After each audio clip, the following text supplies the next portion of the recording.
Prontinho, pode iniciar. Boa noite, pessoal. Nossa segunda aula hoje de Direito do Consumidor.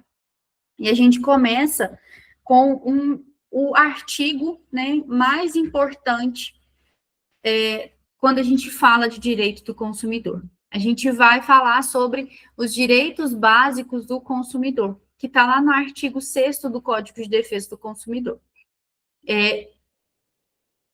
Tudo que eu preciso analisar com base, né, nas relações de consumo, eu basicamente vou pegar daquilo que está dentro do Código de Defesa do Consumidor, é claro, mas o rol de artigos do artigo 6º do Código de Defesa do Consumidor, ele traz algo exemplificativo. Não quer dizer que tão somente os artigos que estão no Código de Defesa do Consumidor ou lá no artigo 6º, ele vai trazer para nós dizendo que eu não vou me restringir aquilo. Eu vou precisar entender que em alguns momentos, inclusive com base nos princípios que eu trouxe para vocês na primeira aula, em alguns momentos, né, eu vou precisar ampliar a minha visão, pegar os meus princípios de base, me recorrer à Constituição, tratados internacionais, para então eu aplicar uma nova norma, tá? Mas a gente começa a ver aqui, então, os direitos do consumidor, os direitos básicos do consumidor, lá no artigo 6º, que dá esse, como eu disse para vocês, esse parâmetro de como isso será feito, de como deve ser para que a defesa do consumidor seja feita de forma efetiva. Porque quando a gente fala do Código de Defesa do Consumidor, às vezes parece um negócio em que eu estou atacando o fornecedor. Não, é realmente para trazer um equilíbrio para essa relação, como eu disse para vocês lá no início. E eu trouxe para vocês sobre a finalidade, né? E basicamente, os direitos básicos, eles garantem, como eu disse, o equilíbrio, orientam a interpretação de todo o sistema do Código de Defesa do Consumidor e também, não menos importante, na verdade, o mais importante, cuida para que o consumidor não tenha o seu direito à dignidade humana ferido, tá? Porque, como eu disse para vocês lá no início, o consumidor, ele está vulnerável, né? O vendedor, o fornecedor é quem detém o poder. Então, eu preciso cuidar do consumidor para que ele não saia lesado dentro dessa relação. Deixa eu só trocar a tela de lado aqui, que fica mais fácil para mim.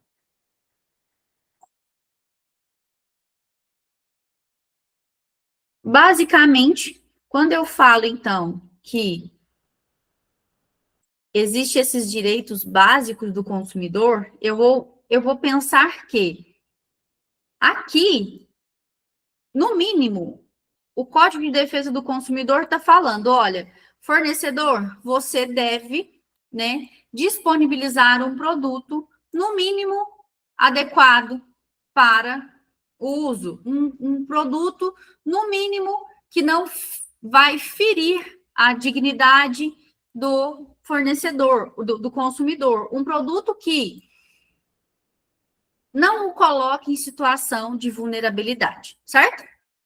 Determina que o fornecedor não irá disponibilizar produto que gere danos ao consumidor. Quando a gente pega lá na apostila de vocês, eu vejo no inicinho do capítulo, do artigo, lá no inciso 1º, eu tenho o artigo 6º, são direitos básicos do consumidor. Quando eu vou para o inciso 1º, está escrito assim: a proteção da vida, saúde e segurança contra riscos provocados por prática no fornecimento de produtos e serviços considerados perigosos ou nocivos. Quando eu falo, né, aqui do artigo 6º, eu estou falando que eu, como fornecedor, eu preciso cuidar para que aquilo que eu estou disponibilizando não vá alcançar, ferir de alguma forma, ou tirar a segurança do meu consumidor, tá? Ele vem para garantir essa sensação de segurança, de que a minha vida, a minha saúde, elas não vão ser feridas, certo? Isso é um direito do consumidor. Quando eu pego lá, então, um chocolate, né? Aconteceu esse final de ano agora, uma cliente minha comprou um chocolate, né, para um filho dele lá, a filha, e ela abriu o chocolate e foi comer o chocolate e se deparou com um verme, uma larva dentro do chocolate, né? Aquilo ali, se aquela criança, ela ingere aquele produto, claramente a gente não tem dúvida de que iria causar um dano enorme à saúde dela, né? Porque isso gera inúmeras, ali, como é que fala? Não é infecção?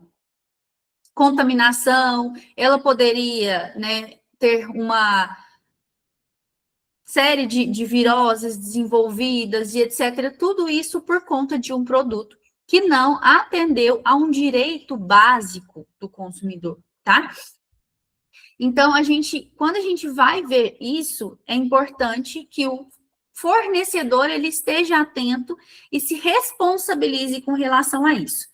Inciso 2º do Código de Defesa do Consumidor, artigo 6º, vai falar assim: também é direito do consumidor, direito básico do consumidor, a educação e divulgação sobre o consumo adequado dos produtos e serviços, assegurada a liberdade de escolha e igualdade nas contratações.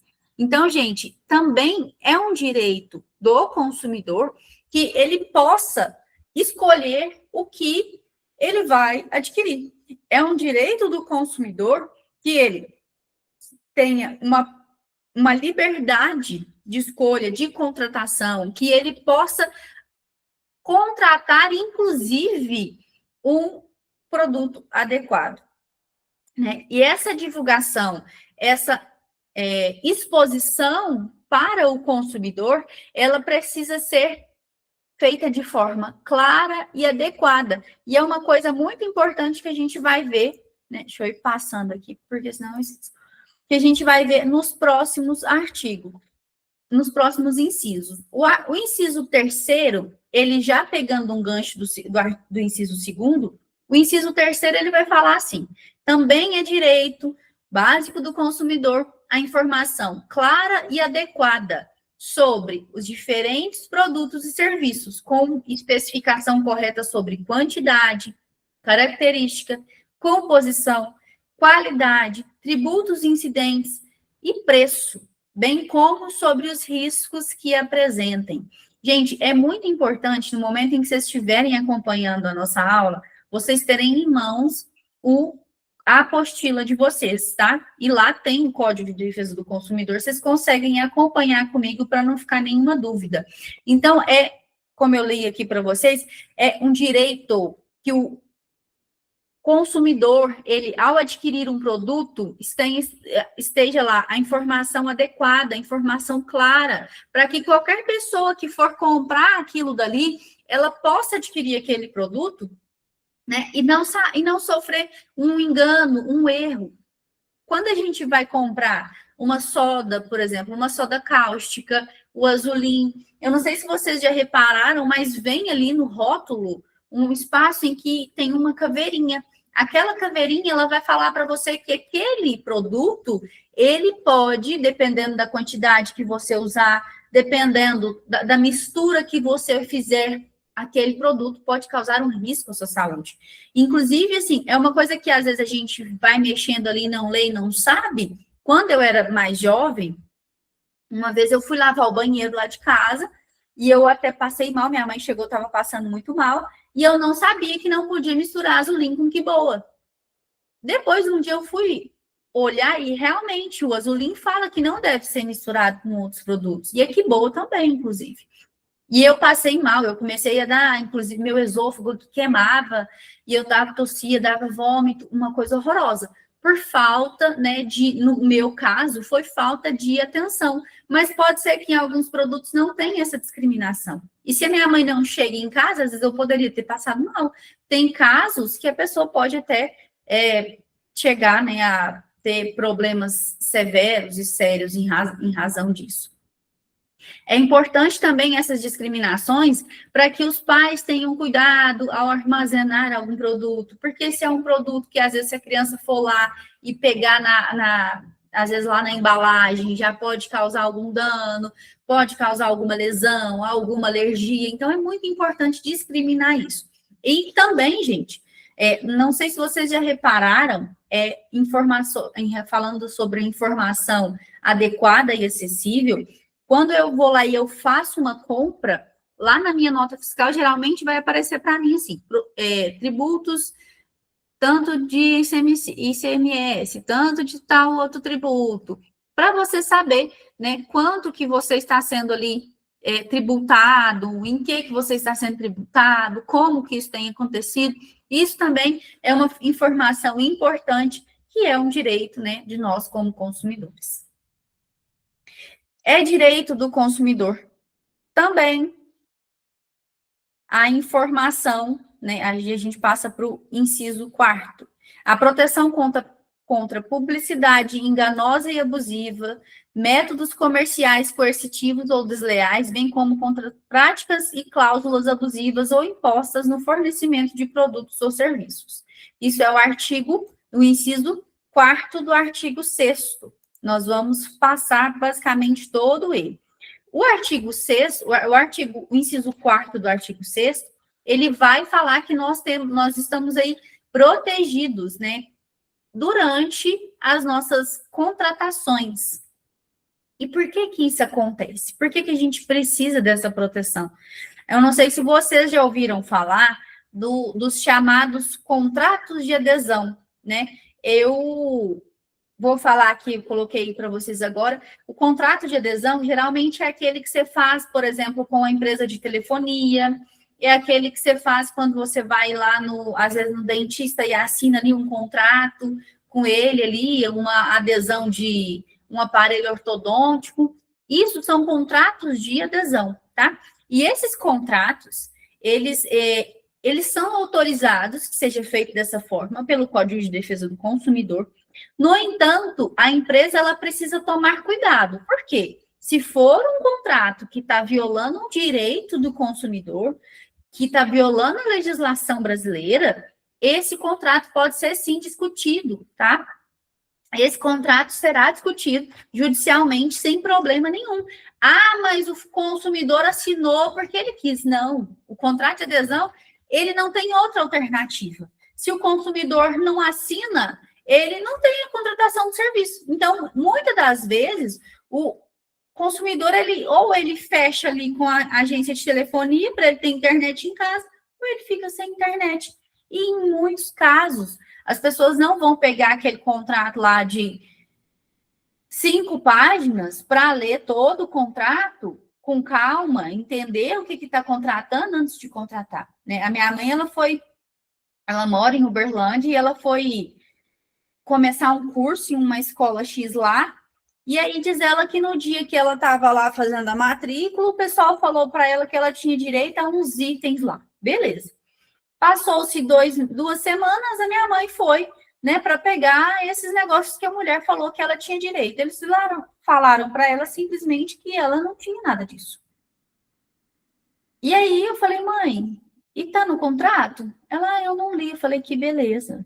A gente foi ler o contrato com calma, realmente não estava previsto, minha mãe não tinha prova nenhuma, ela foi falar com a menina falou para ela que não disse isso para ela não tinha prova nenhuma, e gerou um prejuízo para minha mãe, que ela teve que adquirir ali de imediato, né, alguns itens para o curso que ela não esperava.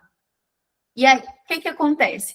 Se ela pega o contrato, dá uma olhada, não está constando essa parte que você me disse desses produtos, vamos adicionar? Ou então me dá um termo falando sobre isso, isso é muito importante. Por mais que, às vezes, o contrato de adesão ele não possa ali, de imediato, ser como os outros contratos, mudado, né, modificado, eu preciso estar atento, porque pode ser que eu esteja adquirindo algo que não condiz com a realidade, ou estou pensando que eu estou adquirindo uma coisa e adquirindo outra. Mas é claro que, se for esse o caso, dentro do contrato de adesão, eu vou poder, sim, entrar na justiça e rever esse contrato de adesão, certo?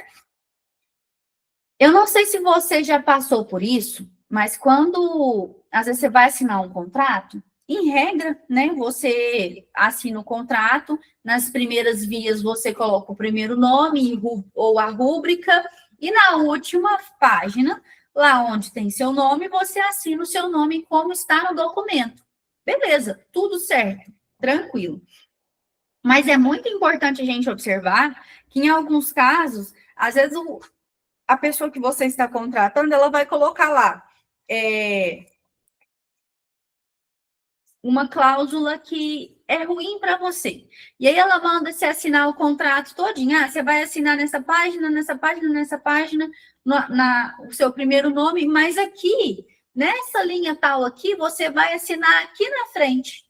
Isso, geralmente, trata-se de uma prática abusiva, né? Eles não podem exigir que o consumidor que está contratando ali assine cláusulas como se fosse, se eu estivesse assinando algo, né, em separado, ou dando uma ênfase naquilo dali. Eu estou assinando o contrato, então ele não pode me exigir, não, você tem que assinar bem na frente da cláusula 5, do parágrafo 3º, não, você vai assinar o contrato. Esse tipo de obrigação, ele gera uma abusividade, tá? E é muito importante também a gente pensar que, quando eu falo, né, da contratação, o consumidor, ele vai ter direito a fazer modificação, né? E é isso que fala lá no inciso 5º do artigo 6º. Vai dizer assim: a modificação das cláusulas contratuais que estabelecem prestações desproporcionais ou sua revisão em razão de fatos supervenientes que as tornem devidamente onerosas, também é um direito do consumidor. Então, o que acontece? Se eu vou lá fazer uma contratação com a Júlia, estou adquirindo um serviço da Júlia e ela vai e coloca lá uma cláusula que, se eu viajar para Uberlândia, eu vou ter que pagar para ela 100 mil reais. É algo aleatório, né, gente? Mas pensa aqui. E eu vou olhar para aquilo ali e vou falar assim: não, nós vamos ter que alterar isso aqui. Por quê? Porque isso me gera uma onerosidade excessiva, né?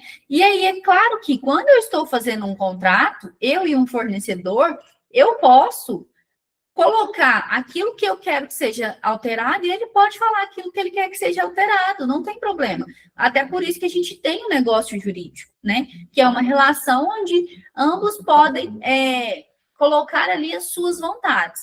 Diferente do contrato de adesão, é claro, que o consumidor só vai aceitar ali, e se ele precisar fazer alguma ressalva, às vezes ele vai ter que esperar um pouco. Mas quando a gente está falando de uma contratação tradicional, não do contrato de adesão, eu posso sim, né, ter essa alteração em casos de cláusulas que vai me trazer uma onerosidade excessiva, que vai me trazer um prejuízo, né? Ou que é o que não está dentro da minha realidade. Por exemplo, se a Natália não for, não trouxer uma areia de Israel para mim, em 20 dias ela vai ter que me pagar tanto. Isso é algo que foge da realidade e que também pode ser ali alterado. E é claro, gente, às vezes a pessoa, ela, como, né, eu já falei para vocês, a falta de leitura hoje gera muitos problemas, né, para o brasileiro. O grande problema hoje, quando a gente fala de contratação de serviço, é que o povo não quer ler, não quer entender o que está sendo contratado. E a gente precisa ter mais cuidado com isso, o consumidor precisa ter mais cuidado com isso. Também é direito do consumidor, lá no inciso 6º, a efetiva prevenção e reparação de danos patrimoniais e morais, individuais, coletivos e difusos. É o que fala para a gente no artigo, no inciso 6º do artigo 6º do Código de Defesa do Consumidor. O consumidor, ele tem direito à reparação dos danos materiais. Qual que é o dano material? Ah, eu negociei esse copo personalizado com o meu nome. Não me entregaram o copo personalizado com o meu nome. Paguei o copo já, não me entregaram o copo. O que eu vou fazer? Vou pedir a reparação do dano material, que é o valor que eu paguei pelo copo, tá? Mas imagina que, além desse valor que eu paguei pelo copo, imagina que esse copo eu comprei um para mim, um para o meu marido, no momento em que a gente estava comemorando ali 10 anos de casados. E eu avisei, expliquei que precisava chegar até tal data, e eles simplesmente não entregaram, não devolveram meu dinheiro, sumiram com meu dinheiro. Aí, quando eu falo, né, da situação, por exemplo, da comemoração de 10 anos de casados, eu já tenho ali um dano moral, que não é algo que eu posso palpar, é algo que vai além da esfera patrimonial. O Código Civil, ele fala que isso está relacionado, nós relacionamos ao dano extrapatrimonial, tá? É o dano que, por mais que eu não consigo mensurar ele em valor, em matéria, ele existe, tá? E o Código Civil, ele também vai dizer para nós que o dano moral, ele não necessariamente precisa ser comprovado. Falei para vocês no caso da situação da menina que comprou, a mãe comprou o chocolate, a menina foi comer o chocolate e aí se deparou com um bicho. Tem direito a dano moral. Por quê? O dano moral, ele não precisa ser comprovado dessa forma. O fato de a menina se deparar com um bicho dentro do chocolate que ela ia ingerir, já gerou um dano moral. Por quê? Já trouxe um transtorno, já gerou uma sensação de repulsa, de nojo. Já ali, a mãe deve ter ficado desesperada. Por que se a criança comeu um outro chocolate antes? E se esse outro chocolate que a menina comeu tinha bicho? Então, assim, tudo isso é inserido na esfera, né, de dano moral, que eu não consigo, de certa forma, palpar. Além disso, a gente também vai ter os lucros cessantes. E quando a gente fala de lucros cessantes, funciona da seguinte forma. Imagina que eu viajei com o meu marido para Maceió, a gente foi dia 1º de janeiro, e precisava retornar dia 6 de janeiro, porque no dia 7 de janeiro eu tinha que trabalhar, eu tinha que dar aula, eu tinha que atender cliente, tarará, tarará. Só que, quando foi no dia 6 de janeiro, a gente retornando, eu chego lá na agência aérea, e eles falam para mim que não tem mais passagem e que só vai conseguir passagem para mim no outro dia. Eu tive um dano material, porque às vezes eu vou ter que gastar para ir para outro lugar, para dormir em algum lugar, para me alimentar, coisas que não estavam dentro da minha programação, certo? Eu tenho direito ao dano moral, que é pelo transtorno que eu vou passar, pelo deslocamento, pela preocupação, pelo desconforto de ter que procurar um lugar para dormir, tudo isso também engloba no dano moral. E o lucro cessante, imagina que eu tinha uma audiência no dia 7, tinha que dar aula no dia 7 e não cheguei para nenhum desses. Então, além de perder o meu dinheiro, por exemplo, eu gastei para ficar lá mais um dia, eu gastei para pagar hospedagem, alimentação, Uber. Além de gastar, eu deixei de ganhar. Quando eu deixo de ganhar, eu falo do lucro cessante. Então, isso também deve ser reparado, e é o que o Código de Defesa do Consumidor fala. Eu vou reparar todos esses danos, inclusive, né, o lucro cessante. E é claro que eu também vou precisar reparar o dano, tanto numa esfera, né, maior, personalíssima, que é ali no moral, na pessoa, eu entrei com a ação, porque eu tive um problema com a agência tal, e eles fizeram eu perder um dia de serviço, fizeram eu perder um tanto de coisa, gastei. Isso é com relação à pessoa Natália. Mas eu também posso e serei reparada, né, na esfera coletiva. E, é claro, isso não vai ser pelo mesmo método que eu entro com uma ação na justiça só para a Natália, né? Vai ser diferente, vai ser através de uma ação civil pública, por exemplo, mas eu também não deixo de estar, né, resguardada. O Código de Defesa do Consumidor vai me resguardar, mesmo que seja um dano, né, na esfera coletiva. Como, por exemplo, não sei se vocês estão habituados com o RICAL. O RICAL, às vezes, você vai lá e compra, né, um veículo e você precisa levar esse veículo para a concessionária porque ele teve ali um problema, né? Na bomba de gasolina, vários veículos da mesma marca, mesmo modelo, mesmo ano, começou a dar problema lá na bomba de gasolina. E aí, ou as pessoas entram com uma ação todas juntas contra aquela empresa, ou a empresa mesmo abre um recall e fala, eles inclusive fazem anúncios na televisão, né? Fulanos que compraram, consumidores que compraram um veículo tal, da marca tal, procurar a concessionária para fazer o procedimento necessário, né? Quando a gente fala também de uma empresa grande, às vezes aqui vamos pôr aqui próximo, né? A gente tem Bem Brasil. Imagina que a Bem Brasil é uma grande fornecedora, isso é claro. Mas imagina que a Bem Brasil ela vai fazer um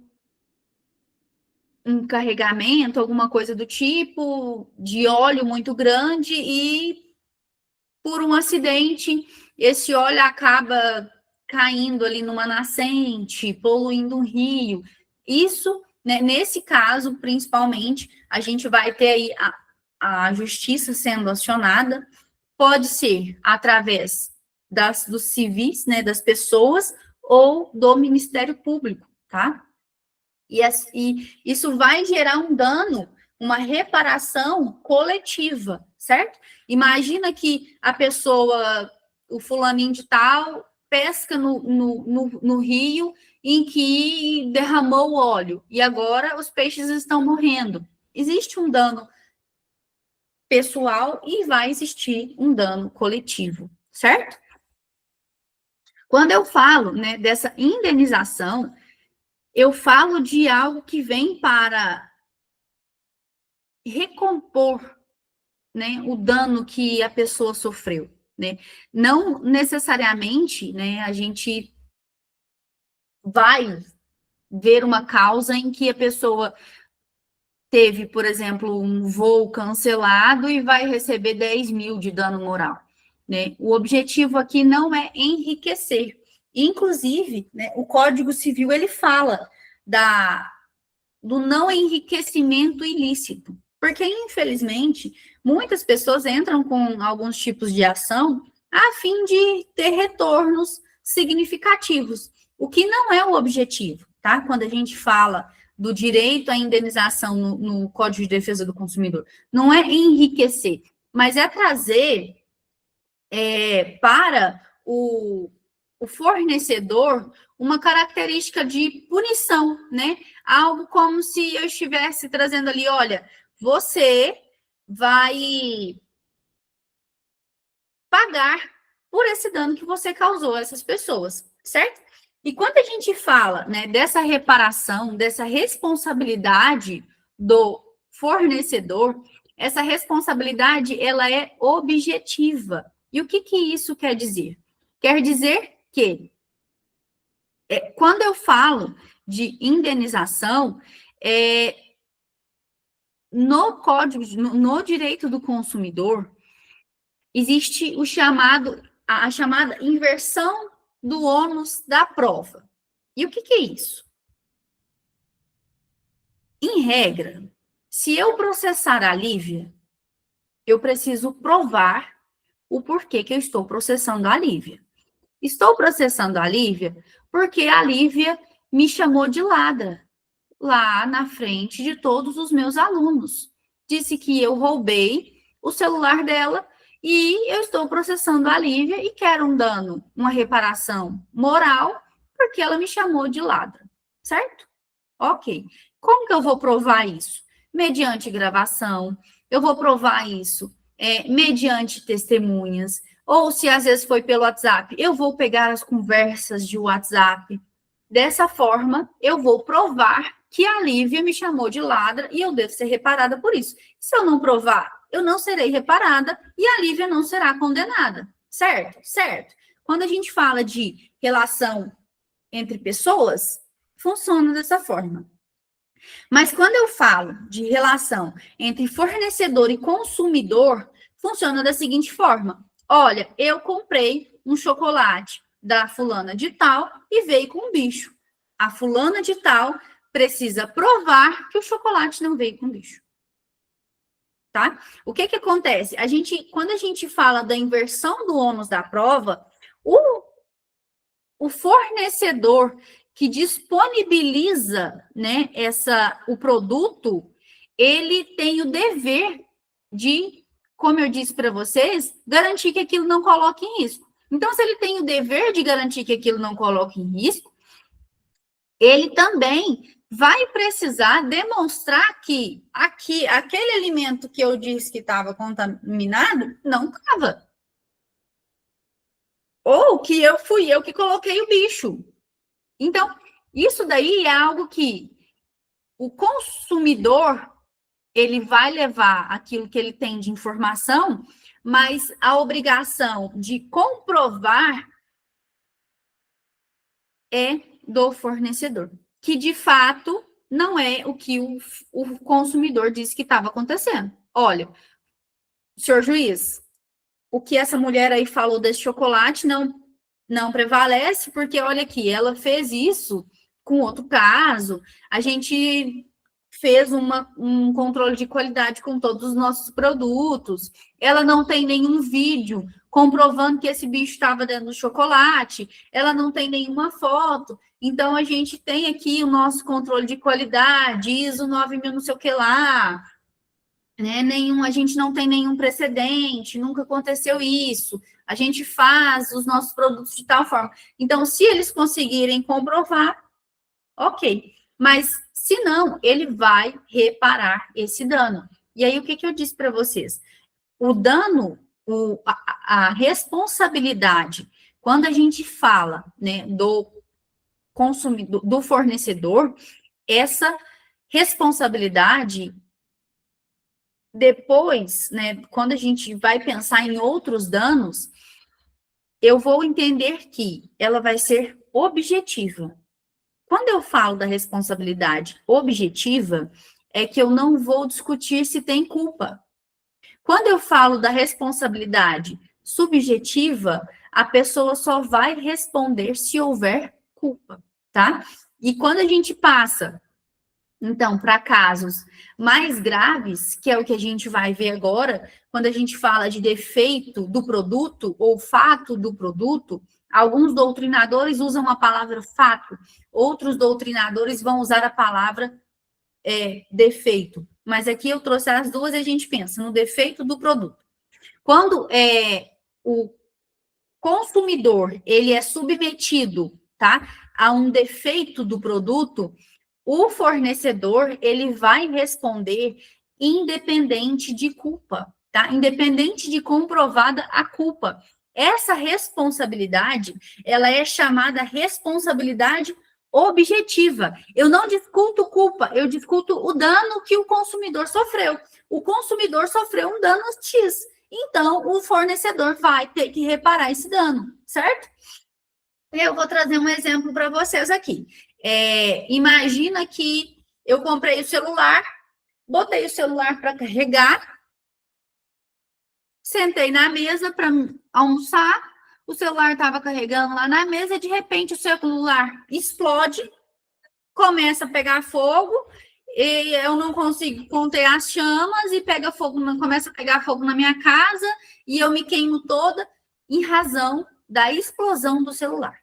Quando esse produto ele tem um defeito que gera um risco à saúde ou à segurança ou à dignidade, à vida daquela pessoa, eu estou falando de um defeito. E foi o que aconteceu com o celular. O celular explodiu, pegou fogo, me queimou, me machucou. Ou então, por exemplo, eu fui lá no BH, entrei no elevador, hora que estava para abrir a porta,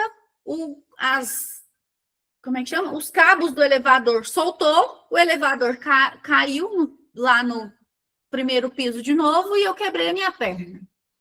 Ah, mas o dono do mercado não teve culpa. Aqui a gente não vai discutir a culpa. Aqui a gente vai discutir o dano que eu sofri. Eu quebrei a perna. O celular explodiu, eu me queimei. Então, isso precisa ser reparado.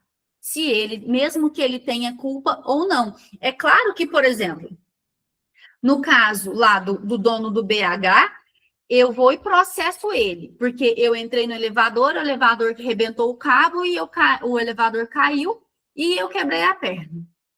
Eu processo ele e ele pode entrar com uma ação contra, né, a empresa que instala os elevadores e não fez a manutenção de forma correta. Só que isso não é um problema meu, não é um problema do consumidor. Eu vou processar ele e ele tem que me reparar.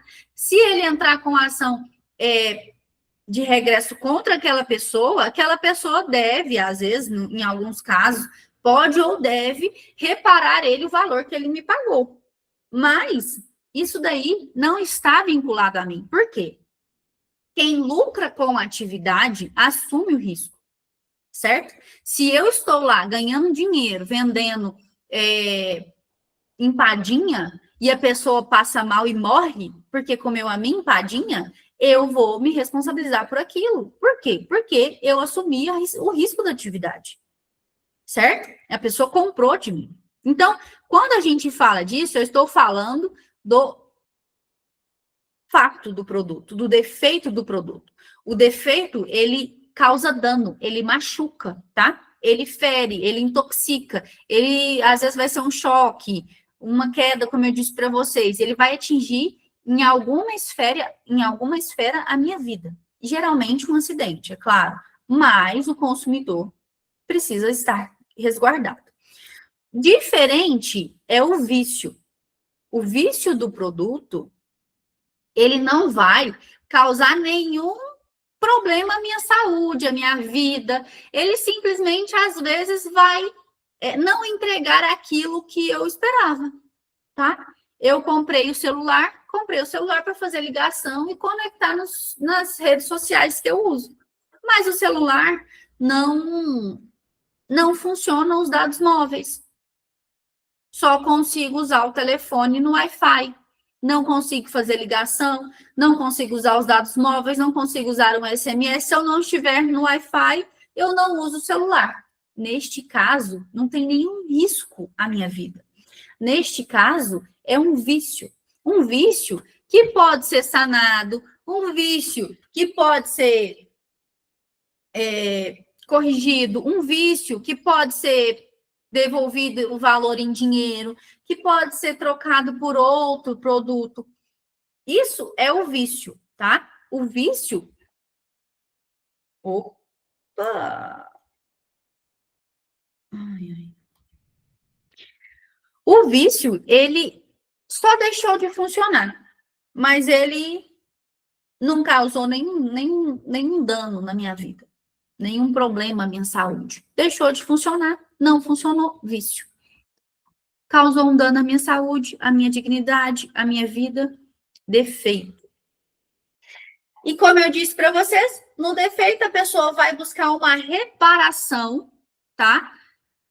Uma indenização por aquele dano, no defeito. Já no vício, eu vou buscar uma devolução do dinheiro, substituição do produto, e eu tenho aí um prazo que eu coloquei para vocês, 30 dias para produtos não duráveis e 90 dias para produtos duráveis, conforme o Código de Defesa do Consumidor.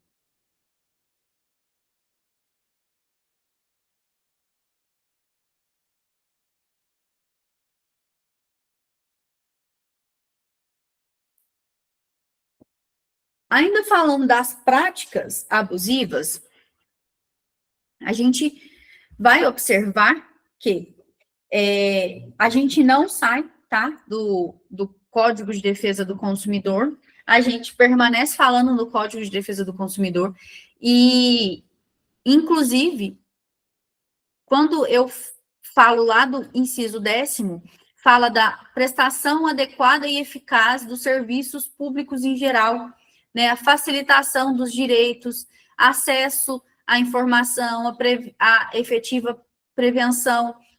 Então, quando a gente começa a falar das práticas abusivas, e aí as práticas abusivas, elas podem nos atingir como consumidores de uma empresa privada, ela pode nos atingir vindo de uma empresa pública, e isso está, né, nós estamos resguardados, né, contra isso, com base no direito, no Código de Defesa do Consumidor.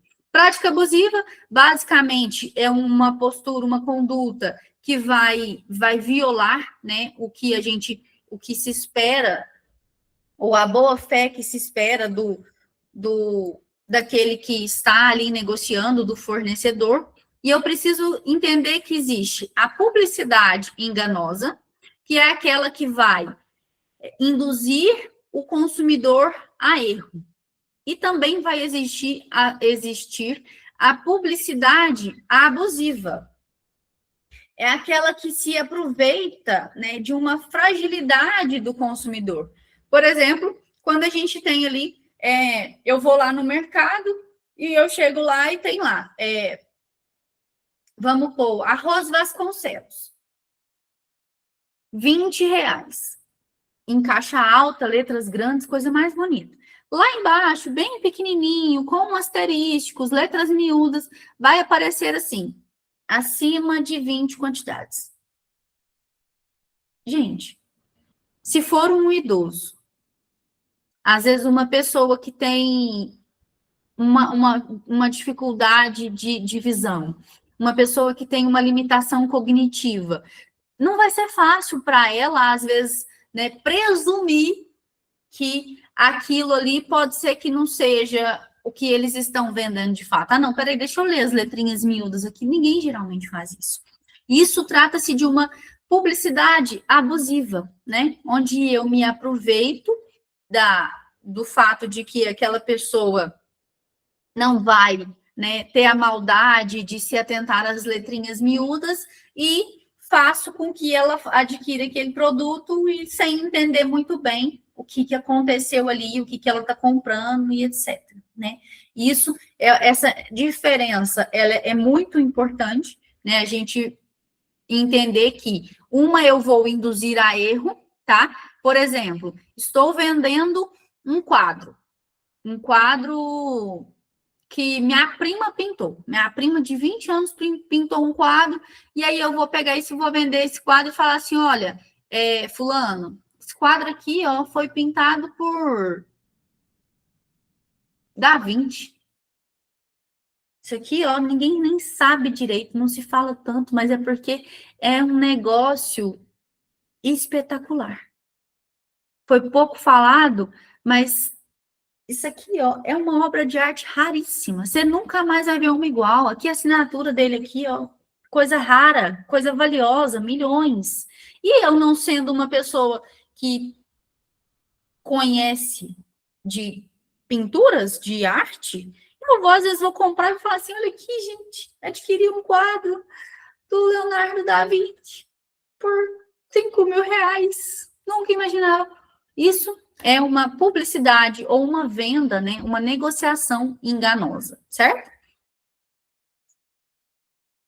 Quando a gente fala também, né, dessas possibilidades ali de quando é direito do consumidor, de, como eu disse para vocês, eu não vou conseguir passar tudo que é aqui. Por quê? Pode ser que tenha algumas coisas que vão ser criadas ao longo do tempo, com base no que a gente vai, né, vivendo, a sociedade vai evoluindo, vão surgir novas possibilidades, novas relações de consumo, né? Mas quando a gente falando dentro da realidade do que a gente vê hoje, a venda casada é algo que acontece muito. E uma vez a gente passou por isso, né? E não sendo conhecedor do direito, não sendo uma pessoa, né, um consumidor que busca seus direitos, às vezes a gente cai. E eu coloquei aqui um dos maiores exemplos, né? Quando a gente vai no cinema, tem alguns lugares que isso aconteceu comigo, inclusive, que eles querem obrigar a pessoa a comprar a pipoca e o refrigerante lá dentro, lá do cinema. E se você for entrar com outro alimento, eles te proíbem. Isso não é permitido, tá? Porque caracteriza-se como venda casada. Quando você vai, por exemplo, contratar um empréstimo, isso é o que mais acontece. Você vai contratar um empréstimo e eles falam, não, ó, para você contratar para a gente conceder esse empréstimo, você vai ter que contratar um seguro de vida de mulher. Porque senão a gente não consegue te conceder o empréstimo. Isso também, né, é caracterizado como uma venda casada, tá? Colocar ali que a pessoa seja obrigada a adquirir um produto para ter direito a usar outro, né, isso não é permitido pelo Código de Defesa do Consumidor e caracteriza-se como uma prática abusiva, certo? Cobrança indevida. Às vezes acontece muito, esses tempos atrás, o namorado da minha mãe de repente, se deparou com o nome dele no SPC, ele estava com ele tem conta com a operadora, estava usando o telefone dele normal, estava com as contas em dias, mas eles colocaram lá que ele tinha uma dívida de 2021, só que depois disso, ele já trocou o plano dele, que na época era pós-pago, ele passou para pré-pago e voltou para o pós-pago, e aí eles sujou o nome dele agora, no final de 2025, falando que é porque ele tinha uma dívida de 2021 que nunca foi cobrada, inclusive, ele não foi impedido de trocar de plano, mesmo com essa dívida, o que geralmente não acontece. Se você deve na operadora, primeiro eles vão organizar para você pagar, para depois voltar a ter um pós-pago, né? E aí, o que aconteceu? A gente entrou com a ação porque ele teria direito, né? Além do valor que eles estavam cobrando de forma indevida, porque já tinha sido pago, a gente comprovou isso, ele teria direito da devolução daquele valor em dobro. Por exemplo, se a conta do telefone era R$120, ele tem direito aos 120 que foi cobrado indevido, mais 120, que é a repetição do indébito. Ou seja, eu vou devolver um valor por ter cobrado de forma errada, tá? Além disso, a gente pediu um dano moral, inclusive a gente conseguiu, em razão do transtorno, porque ele foi fazer uma compra, não, o nome dele, ele sempre foi um bom pagador, e aí se deparou com o nome dele sujo, né? Isso trouxe um transtorno, trouxe ali uma exposição desnecessária, e por culpa do fornecedor que não, né, teve ali cuidado com os seus controles de pagamento dos seus devedores. Quando a gente fala, né,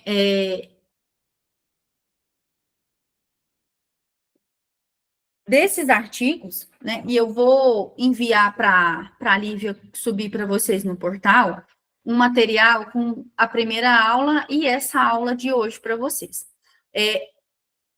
No artigo 7º do Código de Defesa do Consumidor, vai dizer para nós algo muito importante.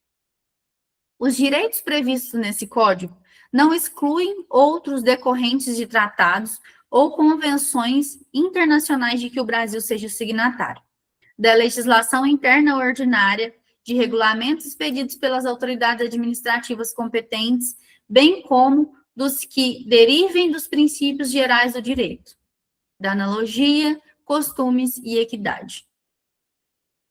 Tendo mais de parágrafo único, tendo mais de um autor a ofensa, todos responderão solidariamente pela reparação dos danos previstos nas normas de consumo.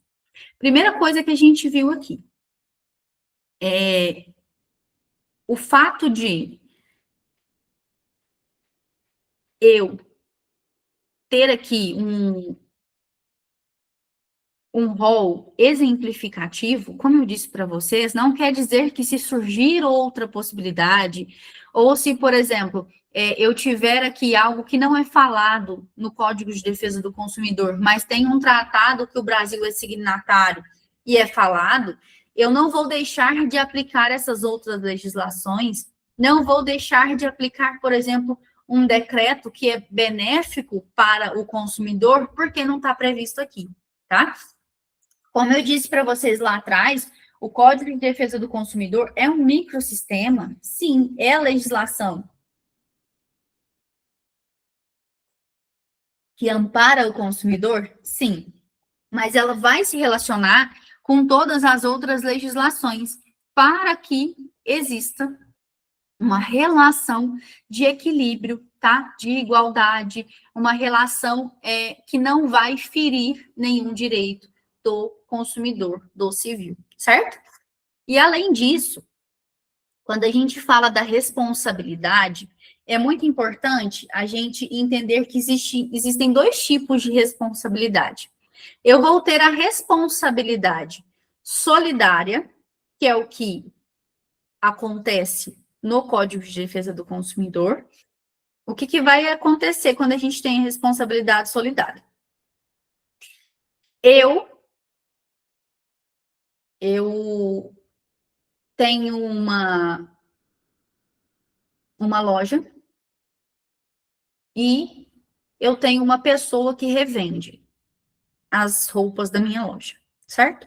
E um belo dia, a mulher foi experimentar uma calça que a minha revendedora pegou na minha loja, na minha marca, e tinha um escorpião, o escorpião picou a mulher e essa mulher teve muitos problemas de saúde, em razão, né, desse escorpião.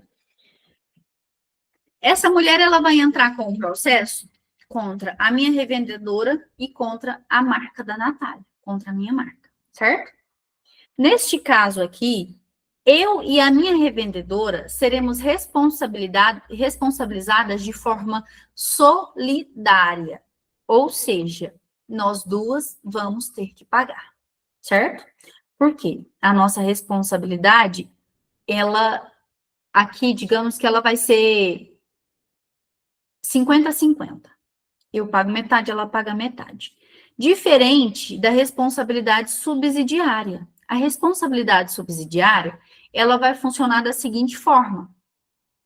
Imagina que a pessoa processou ela e falou que se ela não desse conta de pagar, eu também seria responsável. E o juiz pode autorizar isso. Isso chama-se responsabilidade subsidiária. Em alguns casos, pode até acontecer o seguinte: ela é responsabilizada por tanto e eu serei responsabilizada pelo outro tanto que não seria da alçada dela, seria com relação à minha marca e à minha pessoa, tá? Então, essa responsabilidade que um faz e o outro pode fazer depois, ela é a responsabilidade subsidiária. A responsabilidade solidária estaremos nós duas juntas, tá? Sendo responsabilizadas pelo dano que foi causado à mulher que sofreu, né, o acidente com o escorpião. Isso também é de extrema importância a gente ressaltar.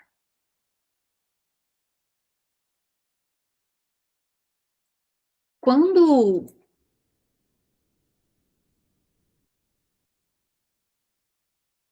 eu passei para vocês com relação, né, a esses, não coloquei todos os artigos aí, eu peço inclusive desculpa, mas eu fiz aqui, como se diz, também estou me adaptando, né, ao uso do slide, mas eu vejo que às vezes fica melhor para vocês acompanharem. Mas quando eu coloquei aí sobre, né, responsabilidade pelo fato e vício, nós vamos encontrar nos artigos, entre os artigos 12 e o artigo 25 do Código de Defesa do Consumidor, tá? E é muito importante, né, que mesmo que a gente esteja nos encontros que eu tento trazer para vocês de forma mais sucinta possível e aplicando dentro da nossa realidade, tá? Mesmo que eu trago para vocês dessa forma, vocês precisam, né, ler e tentar entender o que está na legislação. Por quê? A legislação, como eu já disse para vocês lá no início, ela é de extrema importância. O Código de Defesa do Consumidor aqui para vocês precisam esmiuçar ele. E não só porque, né, que a gente está vendo essa matéria, mas porque em todos os momentos você ali pode estar se caracterizando como um consumidor e às vezes não ter nem dimensão de como isso afeta a sua vida, o que você pode, né? E como você pode se resguardar. Eu não coloquei no slide, mas a gente tem no artigo, vou voltar um pouquinho, porque eu anotei aqui, mas agora que eu vi que eu não coloquei no slide, a gente tem a Política Nacional das Relações de Consumo, tá? Que dá ali parâmetros para o Sistema Nacional das Relações de Consumo. Essa política, eu falei para vocês lá na primeira aula do microsistema, essa política nacional das relações de consumo, ela vai direcionar, né, de como vai ser o atendimento ao consumidor. E o que o Estado e os fornecedores devem e podem fazer para que eles estejam ali, de certa forma, respaldados, tá?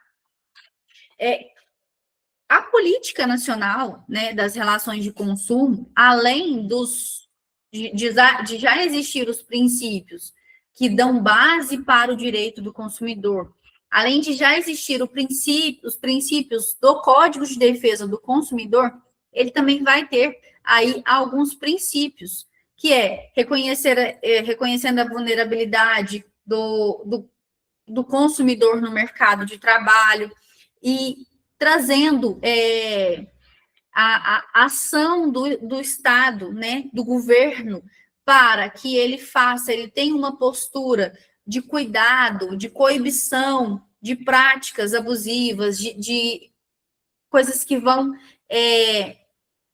trazer danos a essas relações. O Estado ele precisa, através de programas de conscientização, ele precisa trazer incentivos educacionais para que a informação entre consumidor e fornecedor seja eficaz. Isso gera uma melhoria para o mercado de consumo. O mercado de consumo é onde se relaciona consumidor e fornecedor. O Estado, ele não pode ficar indiferente a essa relação. O Estado, aqui no Código de Defesa do Consumidor, ele é ele é alguém que está muito importante a presença dele funcionando de forma eficaz dentro dessa relação, né? Porque isso diminui a incidência de causas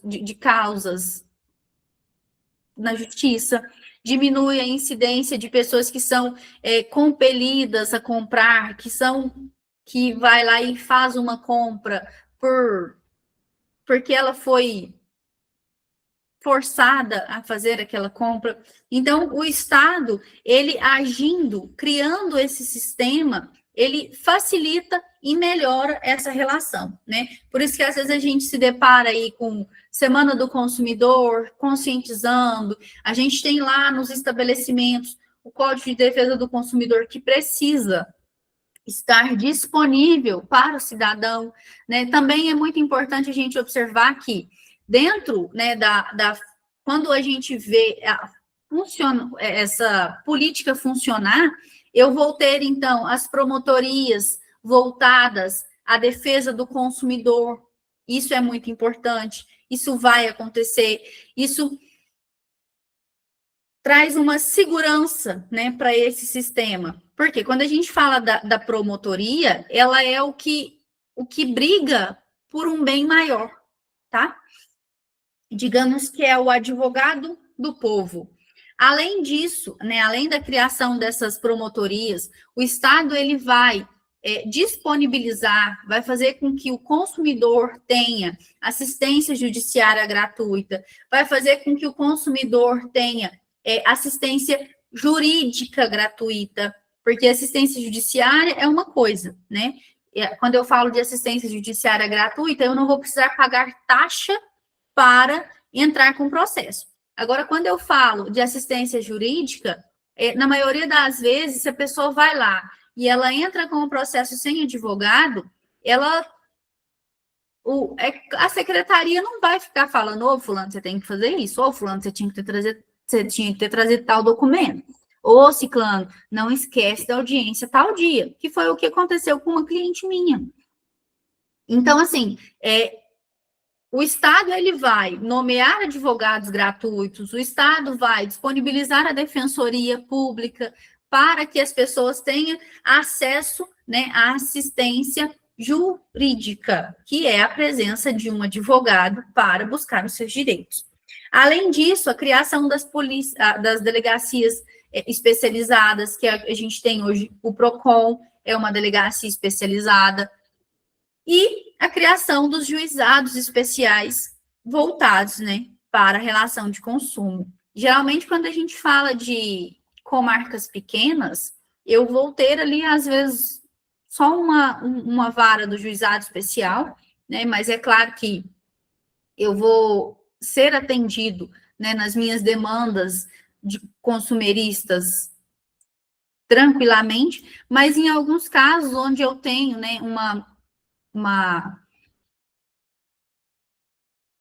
um espaço maior, o governo injetando mais dinheiro, é claro que eu posso ter ali varas realmente especializadas e voltadas para o consumidor, né? Não é o caso, por exemplo, em cidades menores, como aqui em Araxá, mas em alguns casos, isso vai acontecer, tá?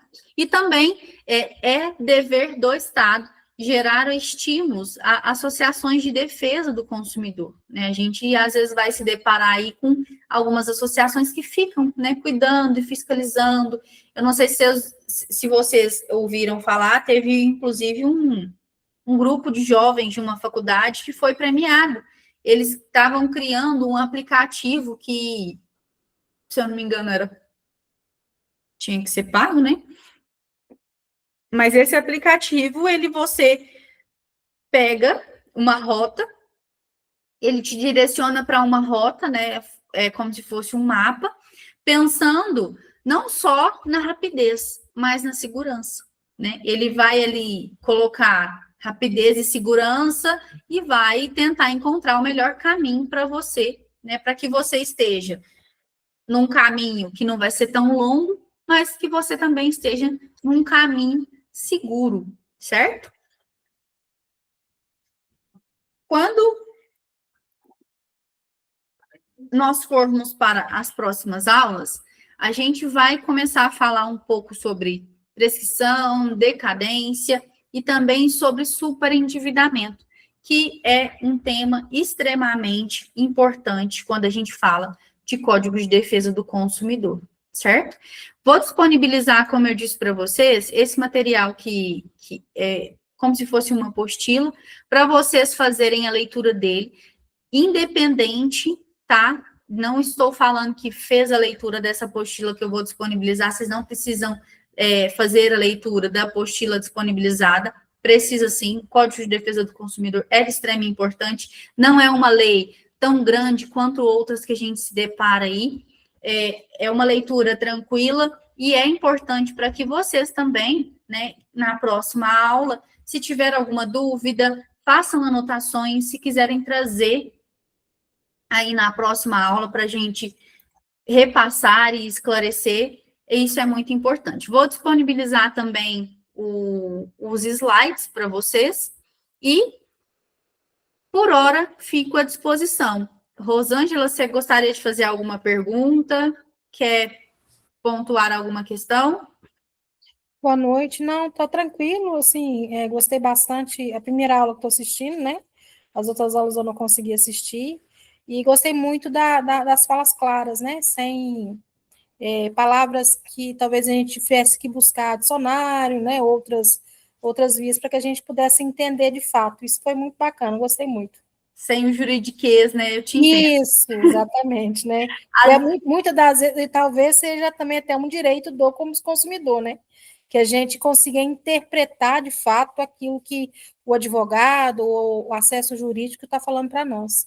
E sim, e a informação clara e adequada, né? Inclusive, é uma coisa que eu prezo muito. É claro que às vezes eu estou conversando com o juiz, eu vou falar para ele data vênia, e não sei o quê. Agora, se eu falar para uma pessoa, um cliente data vênia, ele vai falar, quê? Que é de comer ou de passar no cabelo, né? Então, eu sempre tento trazer, assim, na nossa linguagem e trazendo exemplos do cotidiano para que fique mais claro, né? Mas eu sei que, às vezes, o direito é algo que causa uma repulsa em muitas pessoas. Então, assim, caso tiver ficado alguma dúvida, quiser anotar para a próxima aula, eu fico à disposição. Eu gostei bastante, inclusive, assim, eu até vou, como eu digo, comecei o ano agora, né?